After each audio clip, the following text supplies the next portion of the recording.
नमस्कार दोस्तों, इलेक्ट्रीशियन का एक और प्रैक्टिस सेट लेकर हम आपके सामने उपस्थित है जो कि कोई भी एग्जाम दीजिए, चाहे मध्य प्रदेश में दीजिए, चाहे राजस्थान में दीजिए, चाहे महाराष्ट्र का दीजिए, चाहे पीएल पंजाब का जो वैकेंसी है उसके लिए दीजिए, यूपीपीसीएल के दीजिए, बीएसपीसीएल के लिए दीजिए, कोई भी इलेक्ट्रीशियन का एग्जाम देंगे, बहुत इंपोर्टेंट क्वेश्चन होने वाला है क्योंकि सिलेबस सबका लगभग में सेम ही होता है। इसलिए एकदम ध्यान से पढ़िएगा। क्वेश्चन भी अच्छा लिया गया है। कमेंट में जरूर बताइएगा कि कैसा लगा यह वीडियो आपको। चलिए, पहला क्वेश्चन क्या है आज का कि कुंडली बाइंडिंग मतलब आर्मेचर बाइंडिंग के बारे में बोल रहा है। कुंडली बाइंडिंग बाह्य ऊर्जा स्रोत से किसके द्वारा जुड़ी होती है? अच्छा जी, आर्मेचर बाइंडिंग बाह्य एक्सटर्नल पावर सोर्स से कैसे जुड़ी होती है, किससे जुड़ी होती है? आर्मेचर क्वाइल, आर्मेचर जो क्वाइल होगा, आर्मेचर क्वाइल का सारा जो क्वाइल होगा, लीड होगा कम्यूटेटर से, कम्यूटेटर जो राइजर होता है उससे कम्यूटेटर से कनेक्ट होगा। अब कम्यूटेटर पर कार्बन ब्रूस होता है, अब कार्बन ब्रूस एक्सटर्नल सोर्स को हम लोग जोड़ देते हैं, यानी कार्बन ब्रूस से जोड़ेंगे लेकिन कम्यूटेटर से अटैच वो होता है। तो यहाँ कम्यूटेटर सिस्टम, अब ब्रूस सिस्टम, अब कम्यूटेटर ब्रूस सिस्टम, तो यही सही है। इसका जवाब कौन सा होगा? सी आपने right answer, commutator brush system दे दिया ना। तो अगर कम्यूटेटर ब्रूस सिस्टम नहीं देता ना तब ब्रूस से लगाते हैं। एक्सटर्नल को हम लोग ब्रूस से भाई अटैच करेंगे, लेकिन कम्यूटेटर ब्रूस सिस्टम पूरा एक सिस्टम है, उसका मिलता है, फिट किया जाता है। तो कम्यूटेटर ब्रूस सिस्टम से एक्सटर्नल सोर्स को हम लोग अटैच करते हैं, किसमें? डीसी मशीन में होता है कम्यूटेटर और कार्बन ब्रूस। अच्छा जी, तो देखिए एक एक और चीज पूछता है बार बार, उसको हम बता देते हैं, ध्यान से यहां पर देखिएगा। यह पोल है, मान लीजिए यहाँ क्या है, यहाँ आर्मेचर क्वाइल होगी।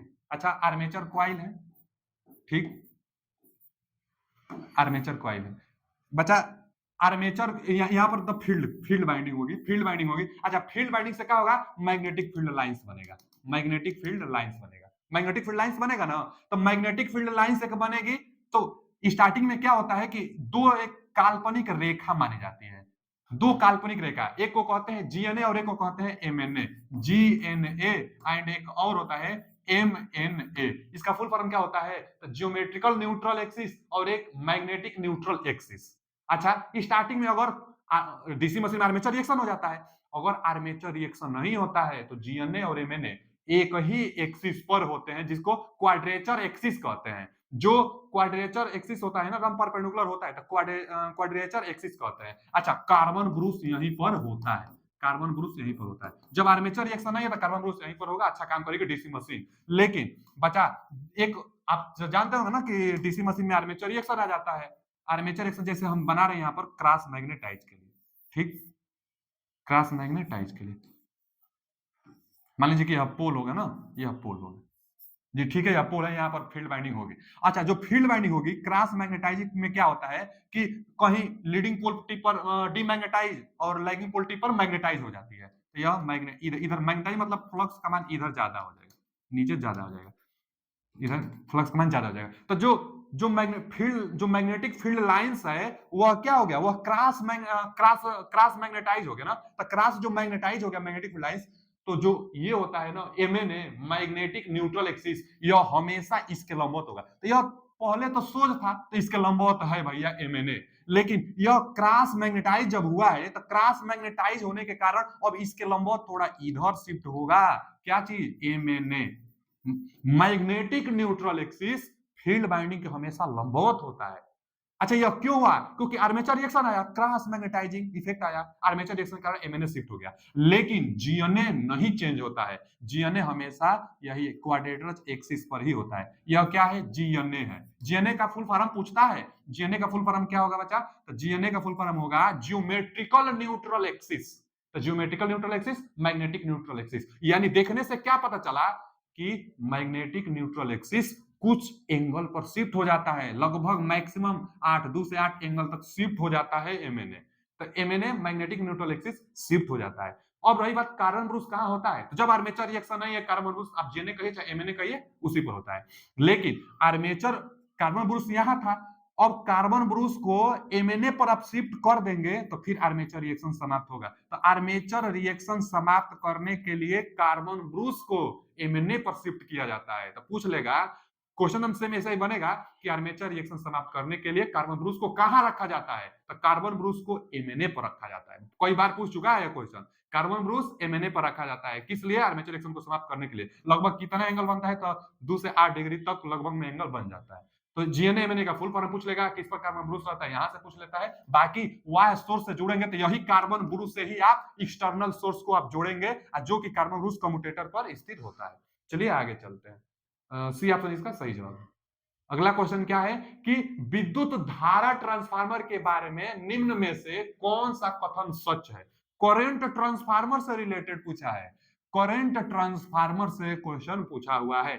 आप जानते हो, देखिए करंट ट्रांसफार्मर जैसे आ जाएगा ना, तो यहां से यह कंडक्टर होता है, कंडक्टर में एक टर्न होता है और ज्यादा टर्न यहां पर होता है ना, इसी से एक एमीटर अटैच होता है।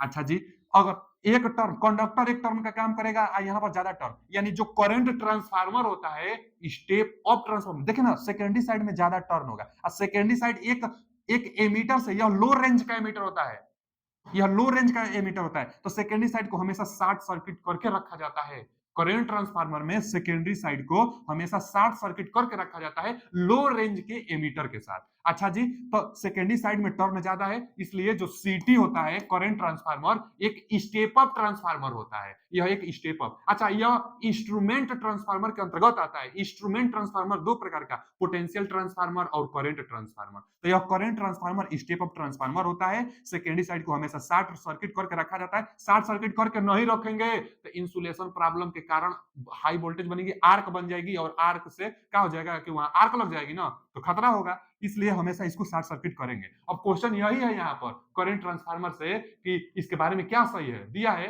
यह उच्च रेंज एमीटर का उपयोग करके उच्च विद्युत धारा को मापने में प्रयोग करता है। गलत।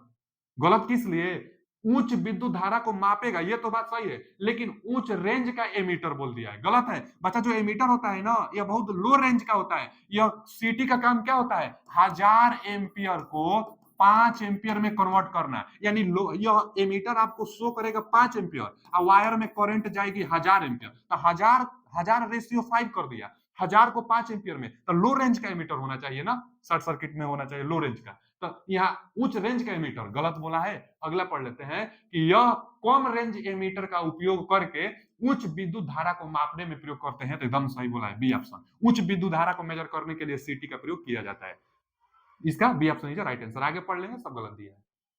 अगला क्वेश्चन क्या है कि ट्रांसफार्मर की टैपिंग कहां प्रदान की जाती है? वाह, जो ट्रांसफार्मर होता है, ट्रांसफार्मर में टैपिंग, यह डीआरडीओ में भी एक बार क्वेश्चन आ चुका है, कोई बहुत बार यह क्वेश्चन बार बार पूछ लेता है कि जो ट्रांसफार्मर में टेपिंग की जाती है वह हाई वोल्टेज साइड टेपिंग की जाती है, और हाई वोल्टेज साइड हमेशा करेंगे, लेकिन कहां करेंगे? लो वोल्टेज, पहले तो लो वोल्टेज करेंगे नहीं, हाई वोल्टेज और फेज के अंत पर, अब फेज के अंत पर नहीं होता है, मिडिल पॉइंट पर होता है। हाई वोल्टेज के और उदासीन के अंत पर होता ही नहीं भैया, हाई वोल्टेज साइड होगा लेकिन फेज के अंत पर और उदासीन के अंत पर, माने न्यूट्रल के अंत पर, तो गलत बोला है। यहां देखिए eight middle of high voltage, एकदम सही है कि परसेंटेज टेपिंग का मतलब होता है ना वोल्टेज रेगुलेट करना, वोल्टेज रेगुलेट, तो मिडिल में करेंगे तभी तो वोल्टेज को रेगुलेट करेगी, आवश्यकता अनुसार आपको देगी। कितना टेपिंग करता है? तो प्लस माइनस 5% वोल्टेज को रेगुलेट करता है। तो at the middle of the high voltage के मध्य बिंदु पर टेपिंग की जाती है ट्रांसफार्मर में, हाई वोल्टेज साइड मध्य बिंदु पर टेपिंग की जाती है, रेगुलेट जो होता है प्लस माइनस 5% वोल्टेज रेगुलेट होता है, इसका D option is right answer. अगला क्वेश्चन क्या है कि निम्नलिखित में से किन हानियों को ज्ञात करने के लिए इंडक्शन मोटर पर नो लोड टेस्ट का संचालन किया जाता है? जैसे ट्रांसफार्मर में दो टेस्ट इंपोर्टेंट था, शॉर्ट सर्किट टेस्ट और ओपन सर्किट टेस्ट, उसी तरह से इंडक्शन मोटर में भी दो टेस्ट बहुत इंपोर्टेंट होता है, एक नो लोड टेस्ट और एक ब्लॉक्ड रोटर टेस्ट। तो इंडक्शन मोटर में ब्लॉक्ड रोटर टेस्ट जो होगा शॉर्ट सर्किट की तरह बिहेवियर करेगा, ब्लॉक्ड कर देंगे ना शॉर्ट सर्किट की तरह बिहेवियर करेगा। और ट्रांसफार्मर में जो ओपन सर्किट होगा वही एकदम वही बिहेवियर, एकदम वही प्रोसेस, इसमें इंडक्शन मोटर में नो लोड टेस्ट पड़ेगा। नो लोड टेस्ट मतलब ओपन सर्किट टेस्ट, आप समझ सकते हैं। तो नो लोड टेस्ट ट्रांसफार्मर में ओपन सर्किट टेस्ट की तरह बिहेवियर दर्शाता है, और जिस प्रकार ट्रांसफार्मर में open circuit test core loss, iron अथवा कोर लॉस को ज्ञात करने के लिए करते हैं, उसी तरह से नो लोड टेस्ट भी इंडक्शन मोटर में कोर लॉस ज्ञात करने के लिए करते हैं। तब कोर लॉस ज्ञात, कॉपर लॉस नहीं भैया, कोर लॉस एस भैया, A option is right answer. No load test core loss ज्ञात करने के लिए करते थे, स्टेटर में कोर होगा तो कोर लॉस ज्ञात करने के लिए करेंगे। इनमें से सभी तो नहीं, ऐसे ही यह जब गलत हो गया तो इनमें से सभी तो जवाब होगा नहीं। इसका कौन सा ऑप्शन होगा? ब्लॉक्ड रोटर टेस्ट करके कैपर और नो लोड टेस्ट करके इंडक्शन मोटर में कोर लॉस को ज्ञात की जाती है। ये ऑप्शन इज राइट आंसर। अगला क्वेश्चन, अगर प्रेरण मोटर का बला गुण कम होता है तो स्पीड से, तो स्पीड तो बढ़ेगा। कैरेक्टरिस्टिक्स आप इंडक्शन मोटर का जानते होंगे, इंडक्शन मोटर का कैरेक्टरिस्टिक्स कुछ ऐसे होता है। मैक्सिमम जो टार्क होगी स्लिप निकालने के लिए R2 बटा x2, R2 बटा x2 करने से जितना स्लिप आएगा उस पर मैक्सिमम टार्क मिलेगा। अच्छा जी, यहाँ पर आप जाएंगे, यह एकदम 0 तक हो जाता है, यहाँ पर सिंक्रोनस स्पीड मिल जाती है। स्लिप का मान क्या होता है? स्लिप का मान यहाँ पर स्लिप का मान क्या होता है बच्चा? स्लिप का मान 0 होता है, यहाँ पर स्लिप का मान 1 होता है। तो 0 से 1 के बीच में इंडक्शन मोटर कार्य करता है। अच्छा, स्लिप का मान 0 पर जो रोटर का स्पीड होगा सिंक्रोनस स्पीड के बराबर हो जाता है, इसीलिए टार्क नहीं बनता है। इसीलिए इंडक्शन मोटर सिंक्रोनस स्पीड पर रोटेट कभी नहीं करता है। सिंक्रोनस स्पीड से थोड़ा सा कम पर इंडक्शन मोटर रोटेट करता है। अच्छा, तो यहां बोला है कि अगर इंडक्शन मोटर का बला गुण कम होता है तो टार्क पर क्या प्रभाव पड़ेगा? तो इधर इधर देखिए ना, इधर अब यहीं से देख लीजिए, स्टेबल एक स्टेबल रीजन में देख लीजिए, यहां से जाएंगे तो टार्क कम होता जा रहा है लेकिन स्पीड बढ़ता जा रहा है। इधर स्पीड बढ़ेगा, स्पीड उधर जाने पर बढ़ता है, तो स्पीड बढ़ेगा लेकिन टार्क कम हो रहा है। टार्क कम हो रहा है तो स्पीड बढ़ रहा है। तो यहाँ बला गुण कम हो रहा है तो स्पीड बढ़ेगा। Speed rotor increases, torque कम होगी तो स्पीड बढ़ेगा। इसका कौन सा option? A option is right answer. अगला क्वेश्चन क्या है कि तुल्यकालिक मोटर में, सिंक्रोनस मोटर में, मोटर के क्या होने पर ऋणात्मक फेज सीक्वेंस होता है? निगेटिव फेज सीक्वेंस अनबैलेंस के केस में मिलता है। बहुत इंपोर्टेंट क्वेश्चन है, दिया है in a synchronous motor the negative phase sequence exist when the motor is, कब मोटर निगेटिव फेज सीक्वेंस होगा, मोटर कब निगेटिव फेज सीक्वेंस होगा? तो अंडर अंडर लोडेड तो गलत, सप्लाई विथ अनबैलेंस्ड एकदम सही है, अनबैलेंस्ड वोल्टेज पर होगा। अनबैलेंस जब सप्लाई हो जाएगी तो निगेटिव फेज सीक्वेंस होता है, एकदम जानते रहिएगा। B option is right answer. अगला क्वेश्चन, समय फोनोग्राफ में सामान्यतः निम्न में से एकल इंडक्शन मोटर का इस्तेमाल किया जाता है। कौन सा इंडक्शन मोटर का इस्तेमाल किया जाता है किसमें? फोनोग्राफ में। अच्छा जी, जो फोनोग्राफ होगी उसमें सिंगल फेज इंडक्शन मोटर कौन सा प्रयोग होगा? फोनोग्राफ आप देखे होंगे, एक माइक टाइप का होता है, माइक टाइप का होता है, एक बक्स के यहाँ पर होता है, फोनोग्राफ आप देखे होंगे। तो फोनोग्राफ को पावर टार्क बहुत कम चाहिए, इसलिए सबसे कम किसमें पावर और टार्क होगा? शेडेड पोल में। 35 से 50 वाट तक इसका शक्ति होता है, टार्क भी बहुत कम होता है। खिलौने उलौने में इसका प्रयोग किया जाता है शेडेड पोल का, बहुत टार्क इसका कम होता है। तो शेडेड पोल इंडक्शन मोटर है, ये है इंडक्शन मोटर, पूछा भी था आपसे, तो सिंगल फेज का पूछा भी था। C option is right answer. Phonograph में शेडेड पोल इंडक्शन मोटर का प्रयोग किया जाता है। आगे, जल और भाप का इस्तेमाल करके बिजली निर्माण के लिए अल्टरनेटर का सही विकल्प चुने। जल मतलब हाइड्रो इलेक्ट्रिक पावर प्लांट में अल्टरनेटर पूछा है, बहुत बार पूछता है। हाइड्रो इलेक्ट्रिक पावर प्लांट में जो भी अल्टरनेटर टरबाइन लगाई जाती है कितने प्रकार का होता है? तो जो यहाँ पर लगाई जाती है पता, हाँ, कपलान, फ्रांसिस और एक होता है पेल्टन टरबाइन। 3 प्रकार से टरबाइन का प्रयोग किया जाता है। हाइड्रो इलेक्ट्रिक पावर प्लांट में 3 प्रकार से टरबाइन का प्रयोग किया जाता है। एक होता है पेल्टन टरबाइन जो हाई हेड में प्रयोग की जाती है, एक होता है कपलान जो लो हेड में प्रयोग की जाती है, और फ्रांसिस होता है लगभग मीडियम हेड में प्रयोग किया जाता है। तो तीनों का तीनों हाइड्रो इलेक्ट्रिक पावर प्लांट में प्रयोग किया जाएगा। और जल और भाप का इस्तेमाल करके बिजली बनाने के निर्माण में अल्टरनेटर का सही विकल्प चुने। तो कपलान और फ्रांसिस दोनों भाप के टरबाइन, स्टीम टरबाइन में नहीं, ये हाइड्रो इलेक्ट्रिक पावर प्लांट के टरबाइन है, कपलान और फ्रांसिस। अच्छा, कपलान और Francis are hydro turbine, yes, hydro turbine जो इलेक्ट्रो हाइड्रो पावर प्लांट होते हैं ना बच्चा, जल विद्युत जो प्लांट होते हैं उनमें ही प्रयोग किया जाता है कपलान और फ्रांसिस टरबाइन, मीडियम और लो के लिए। अब पेल्टन टरबाइन हाई हेड के लिए प्रयोग की जाती है। तो B option is right answer. Kaplan और फ्रांसिस टरबाइन पनबिजली में मतलब हाइड्रो इलेक्ट्रिक पावर प्लांट में प्रयोग किया जाता है। B option is right answer. अगला क्वेश्चन क्या है? अगला क्वेश्चन है, एक रिक्त स्थान एक्साइटेशन मशीन के टर्मिनल वोल्टेज में रिक्त स्थान लगाए जाए जब उसे रिक्त स्थान जोड़ा जाता है। अच्छा, ये पढ़ ले जाए, रिक्त स्थान excitation will the terminal voltage of the machine when connected. अच्छा अच्छा अच्छा अच्छा अच्छा, इनफाइनाइट बस से क्वेश्चन है, ठीक है जी। इनफाइनाइट बस पहले होता क्या है? इनफाइनाइट बस उसको कहते हैं जो जो पहले बस बार होता क्या है? बस बार एक एल्युमिनियम अथवा कॉपर का ही कंडक्टर होता है, कंडक्टर का ब्लेड पत्ती होता है और उसी से बहुत सारा कनेक्शन करने के लिए बहुत सारा कनेक्शन उसी से किया जाता है। मान लीजिए अल्टरनेटर है, यहाँ पर S1, S2, S3, S4 बहुत सारा अल्टरनेटर है और इसको कनेक्ट किया गया। तो इसको हम लोग क्या कहेंगे? इनफाइनाइट बस बार कहेंगे।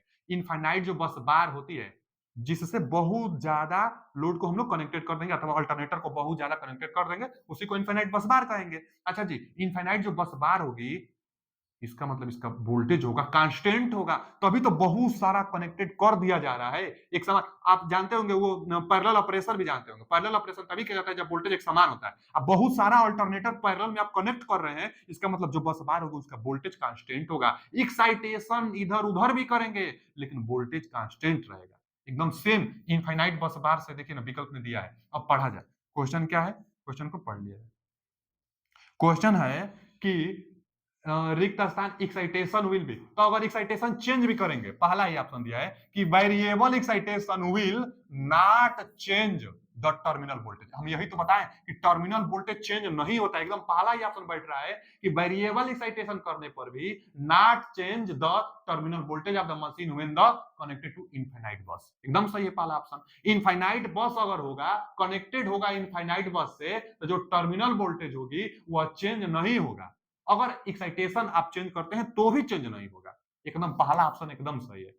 अच्छा जी, आगे आप देख लेंगे ना तो बोल दे रहा है कि यहाँ पर चेंज हो जाएगा, टर्मिनल वोल्टेज चेंज के लिए बोला है, टर्मिनल वोल्टेज चेंज के लिए। यहाँ नॉट चेंज तो दिया है लेकिन यह दिया है इंडिपेंडेंटली। नहीं नहीं नहीं, इनफाइनाइट बस जो होती है उसके लिए होता है कि जो टर्मिनल वोल्टेज होगी वह कांस्टेंट होगी। तो नॉट चेंज मतलब कांस्टेंट होगा टर्मिनल वोल्टेज, एक्साइटेशन आप चेंज करेंगे तब। ये ऑप्शन इज राइट आंसर। अगला क्वेश्चन क्या है कि निम्नलिखित में से कितना सामान्य विशिष्ट ऊर्जा उपभोक्ता उपनगरीय रेल सेवा के लिए, ये तो फिक्स मान होता है 50 से 75। देखिए B option is right answer. 50 से 75 वाट, 50 से जो 75 वाट होता है वह उतना वाट घंटा प्रति टन किलोमीटर में जो रेलवे में उपयोग किया जाता है, वो भी उपनगरीय रेल सेवा में। तो ये फिक्स मान है, B option is right answer. अगला क्वेश्चन कि समान शक्ति के संचरण के लिए दिया है ना, for the transmission of the same power, समान शक्ति संचरण के लिए। अच्छा विकल्प पढ़ा जाए। डीसी लाइन में एसी लाइन की तुलना से अधिक ताप की आवश्यकता होगी, गलत बोला है।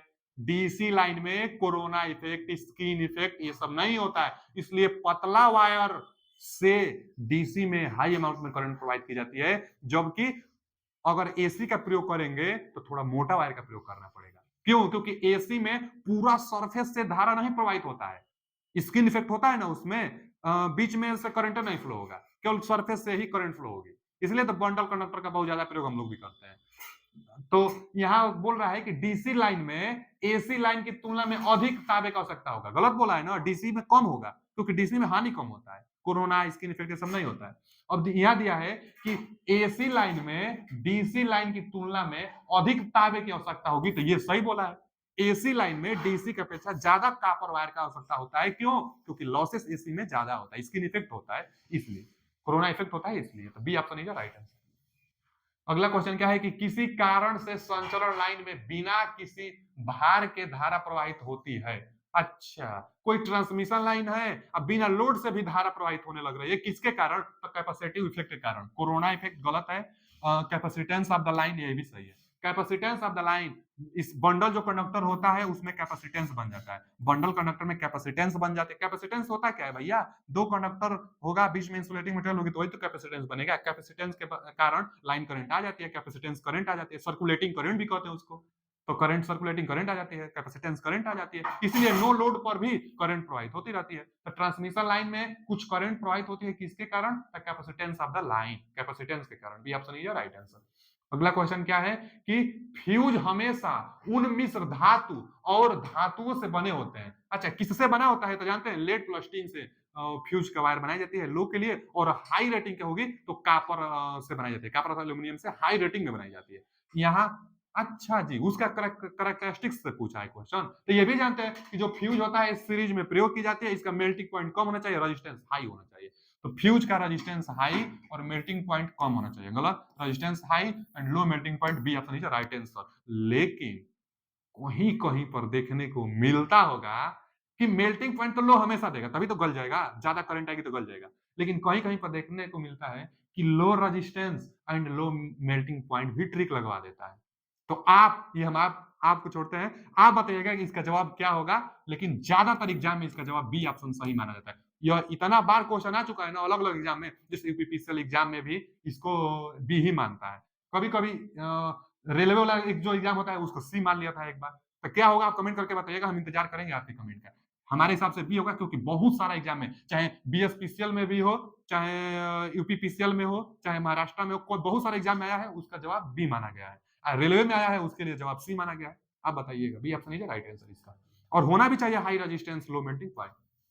आगे सिमिट ट्रिगर को इस नाम से जाना जाता है। ये बचा, यह इलेक्ट्रॉनिक्स में आता है। जो सिमिट ट्रिगर होता है यह ऑपरेशनल ऑपरेशनल ऑपरेशनल एम्पलीफायर, ओएएमपी आप पढ़े होंगे ना जी, ओ ओ एएमपी। बहुत लोग तो ये भी नहीं जानते हैं, ऐसा एम्पलीफायर आप देखे होंगे ओपी एएमपी लिखा रहता है, तो इसको ऑपरेशनल एम्पलीफायर बोलते हैं। ऑपरेशनल एम्पलीफायर में इनपुट में जो नॉइज होती है, जो हानि होती है, उसको समाप्त करने के लिए आउटपुट पर मतलब शुद्ध देता है आपको सिमिट ट्रिगर। सिमिट ट्रिगर से इनपुट में हानि जो फ्रीक्वेंसी होगी, हानि जो वेव होगी उसको समाप्त करेगा, नॉइजलेस जो नॉइजलेस बनाएगा, माने नॉइज जो होगी उसको समाप्त करेगा। कौन? Schmitt trigger. यह पॉजिटिव फीडबैक में प्रयोग की जाती है। कहां? तो ऑपरेशनल एम्पलीफायर में। ऑपरेशनल एम्पलीफायर में पॉजिटिव फीडबैक देखिए, जैसे इसका इमेज भी देख लीजिए। इमेज इसका कैसा होता है? ऑपरेशनल एम्पलीफायर आप तो देखे ही होंगे ना, ऑपरेशनल एम्पलीफायर। अच्छा, ये मान लीजिए कि आउटपुट है और यहाँ पर दो है, एक प्लस वाला और एक माइनस वाला।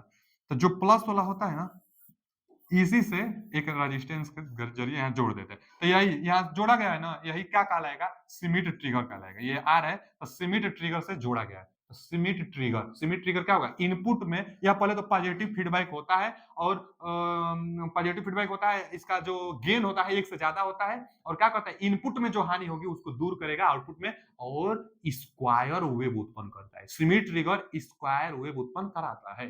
तो स्क्वायर सर्किट भी इसको कहा जाता है। सही ऑप्शन पहला ही है कि स्क्वायर सर्किट भी इसको आप बोल सकते हैं। जो सर्किट बनाएगा सिमिट सर्किट, स्क्वायर सर्किट भी आप इसको बोल सकते हैं, क्योंकि जो पल्स उत्पन्न कराएगी, जनरेट कराएगी, वह स्क्वायर सर्किट ही जनरेट कराती है।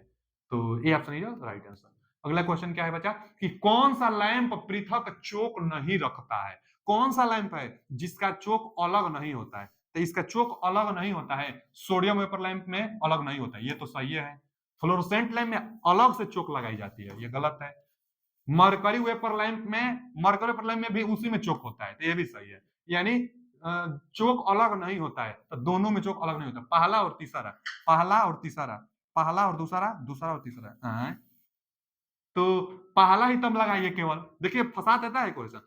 पहला और तीसरा, mercury vapour lamp blue colour का जलता है, येलो कलर का सोडियम वेपर लैंप जलता है। इसको स्टार्ट होने में 10 से 15 मिनट लग जाता है, इसको स्टार्ट होने में 5 मिनट लगता है। इसका प्रयोग हम लोग वहां करते हैं, जो रोड रोड रोड होता है ना, स्ट्रीट लाइट में इसका प्रयोग करते हैं, पार्क वर्क में मरकरी वेपर लैंप का प्रयोग करते हैं। लेकिन दोनों का दोनों में एक ब्लास्ट होता है, जो जो जहां पर प्लग आप देखे होंगे ना, तो इसी के अंदर क्या होता है? ब्लास्ट होता है हाई अमाउंट में। स्टार्ट होने के लिए हाई अमाउंट में वोल्टेज चाहिए, तो जो ब्लास्ट होगा यही वोल्टेज ज्यादा बना देगा। जैसे यहाँ तो मान लीजिए कांच है, तो ये इसी में अटैच होता है, अलग से नहीं ब्लास्ट लगा होता है। जो चोक होता है, जो ब्लास्ट होता है, अलग से नहीं होता है, इसी में होता है। तो दोनों में इसी में होता है। लेकिन पहला पहला और दूसरा दे दिया है, जो कि यह गलत है। दूसरा दूसरा तो होगा ही नहीं, दूसरा जहां जहां होगा गलत कर दीजिए, एक ही ऑप्शन बच गया, इसका ए ऑप्शन इज राइट आंसर। अगला क्वेश्चन क्या है कि इनमें से कौन दूसरे से भिन्न है? कौन दूसरे से? यह वेल्डिंग से, वेल्डिंग से क्वेश्चन है। देखिए स्पॉट सीम और बट दोनों सेम एक ही प्रकार के वेल्डिंग में आता है, रेजिस्टेंस वेल्डिंग में, जबकि आर्क वेल्डिंग एक अलग टाइप है, तो अलग इसमें से डी है। ये भैया दोनों एक ही प्रकार है, रेजिस्टेंस वेल्डिंग का ही प्रकार है, तीनों का तीनों, स्पॉट वेल्डिंग, सीम वेल्डिंग और बट वेल्डिंग। लेकिन आर्क वेल्डिंग जो होता है यह एक अलग है, वेल्डिंग का प्रकार है लेकिन यह अलग है। तो डी अपने राइट आंसर। भिन्न भिन्न छाटना था, जैसे रीजनिंग का क्वेश्चन आता है। आगे, किसी उपभोक्ता की अधिकतम मांग 2 है, मैक्सिमम डिमांड 2 है, और उसकी दैनिक ऊर्जा खपत 24 यूनिट है।